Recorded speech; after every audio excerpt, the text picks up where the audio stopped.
Hi everyone, my name is Eivind Hansen and this is my first episode in a series of masterclasses with Nanlite. Today we'll be looking at how I use PavoTubes in my work. First we will be looking at how I use it for studio portraiture, and then after that I'm going to show you how we can use some of the RGB settings to add a bit of saturation to our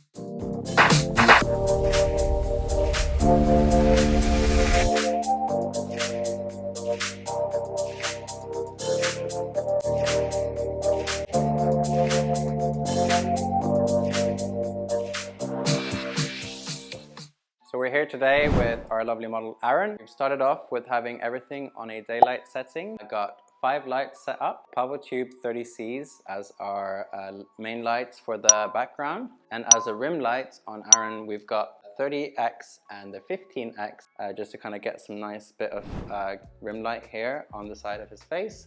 And as our key light I've set up the 60C on a beauty dish with the grid. The reason I've set it up like this is once I turn off the lights in the back, because of the grid, we're just going to have a nice singular light on Aaron, and this is going to make the colors look a lot more dynamic and it will really pop in camera. I've got all my lights connected to the Nanlink app, so with the transmitter box it allows me to communicate with all my lights through the app. Turn this on now. We've got a really nice controlled light on Aaron. I'll show you how it looks. So as you can see now in the photos, even though we've got a white background, because of the grid on the beauty dish, the light isn't spilling too much. So the black in the photos, the background is reading as black. If you want now Aaron to kind of pop out a little bit from the background, I've got the 30x and the 15x set behind Aaron.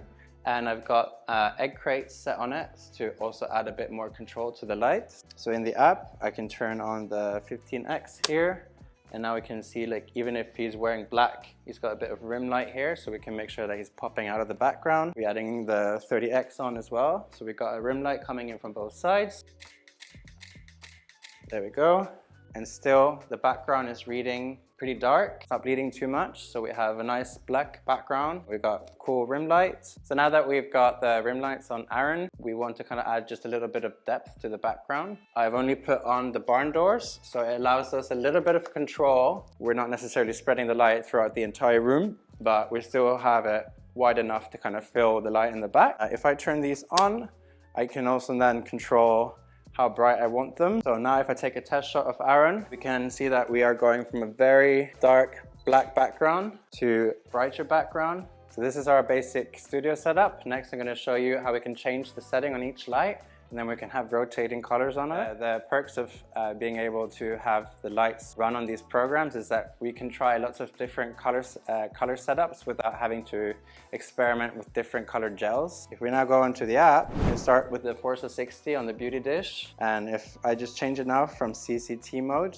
to effect mode, and then I put it on a hue loop, different colors rotating on his face. And then now on the rim light, I'm going to do the same thing. You got 3 different ways you can cycle the light as well. So if you have one light on this side cycling in reverse, and then you go on to the other light, you cycle it the other way. So that way the lights are kind of like cycling against each other, because if you do both the same way, then you might risk having the color just follow each other. But if they're going against each other, then you're able to experiment with more color options. And then we can do the same thing with the background as well. So now we've got 1, 2, 3, 4, 5 different color setups. Up with the chin. Great.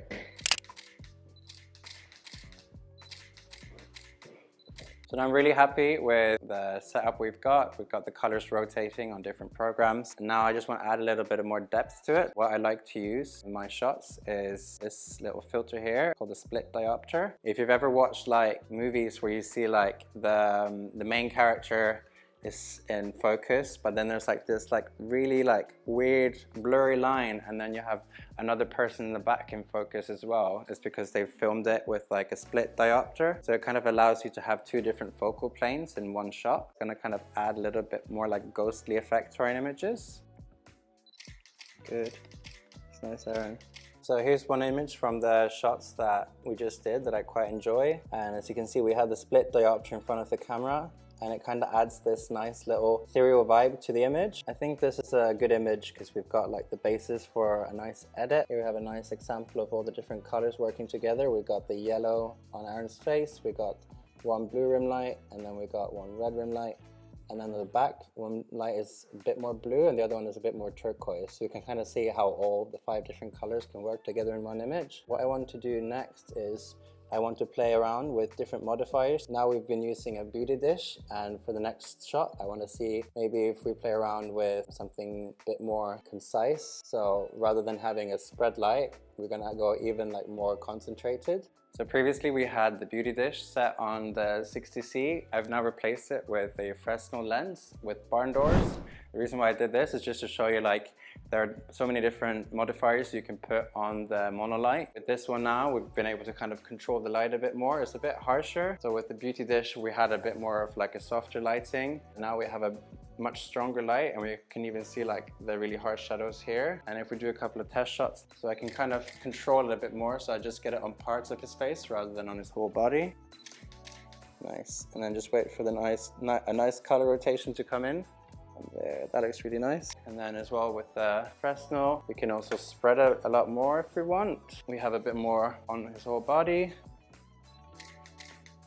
That looks cool. As you can see here, these are the shots we did with the beauty dish. As you can see, we've got like a nice color going all over Aaron. Once we switched to the Fresnel, the barn doors, we were able to control the light a bit more. The light is a bit, you can see the shadows are a bit harsher. But then if you look at these shots here, we were able to kind of like cast parts of Aaron's body into shadow and then just have like that one highlight on him. Beauty dish and Fresnel is just a couple of examples of fantastic modifiers we can use. You can also put soft boxes on them if you want to spread the light even more. So I hope you enjoyed that episode. We barely scratched the surface of what we can do with the different PavoTubes and all the different colored settings that you can have on the app. And this has just been an introductory episode. In the next episode, we will be playing around with more controlled lighting. We'll be looking at projectors, and eventually we'll be playing around with smoke machines. So if you enjoyed that, stay tuned and I'll see you soon.